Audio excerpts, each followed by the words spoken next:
Cəfəri təkcə yeməklərə dad vermir. Həm qan dövranını gücləndirir, həm də böyrəkləri, qaraciyəri və həzm sistemini təmizləyən ən təsirli, təbii vasitələrdən biridir. Bu videoda cəfərinin bilinməyən əsas faydasından və düzgün istifadə qaydasından danışacağam. Diqqətiniz məndə olsun.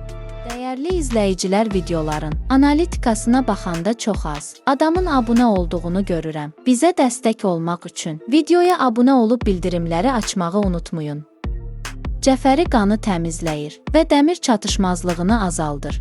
Cəfəri tərkibindəki yüksək C vitamini və dəmir sayəsində qanın oksigenlə təminatını yaxşılaşdırır. Xroniki yorğunluq, halsızlıq və başgicəllənmə yaşayanlar üçün çox faydalıdır.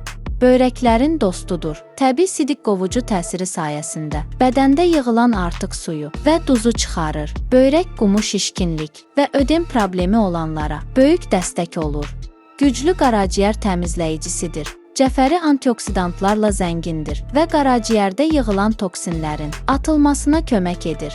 Xüsusilə ağır yeməklərdən sonra bədəni yüngülləşdirir. Həzm sistemini yaxşılaşdırır. Mədə şişkinliyi, qaz və ağır həzm problemi yaşayanlar üçün idealdır. Yeməkdən sonra kiçik bir dəstə cəfəri həzmi asanlaşdırır.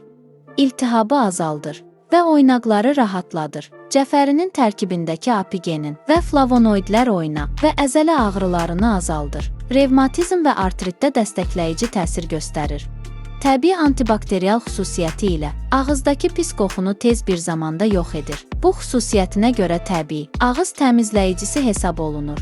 A vitamini ilə zəngin olduğu üçün görməni dəstəkləyir, göz yorğunluğunu azaldır və torlu qişanı qoruyur. Cəfərinin düzgün istifadə qaydası belədir. Birinci üsul: bir xörək qaşığı doğranmış cəfərinin üzərinə bir stəkan qaynar su tökün. 10 dəqiqə dəmdə saxlayın və süzüb için. Gündə 1-2 dəfə istifadə etmək kifayətdir. İkinci, təzə halda istifadəsi. Səhər ac qarına 5-7 saplaq cəfəri çeynəmək böyrəkləri və qanı təmizləyir.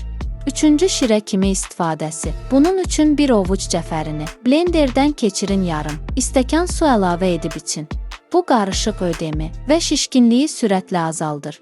Bəs siz bu üsulların hansından istifadə edirsiniz? Rəylərdə yazın.